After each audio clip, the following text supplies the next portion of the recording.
Today we'll talk about how can you figure out this solution or know how you can do that on your Webull app. So you just follow these ways, then it's going to work with you. So all you have to do, you just go down here, you click here on money down here, just click on it. So then it's going to take you to this list, it's going to show for you like this.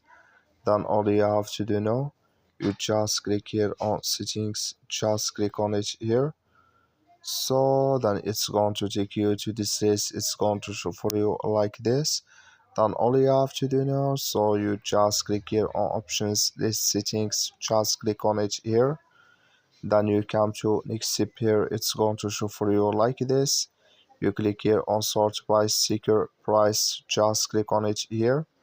So then it's going to show for you a list like this, and here can you select sort by sticker price on your Webull app. That's all you have to do. Thank you for watching. Don't forget to support us by liking, subscribe.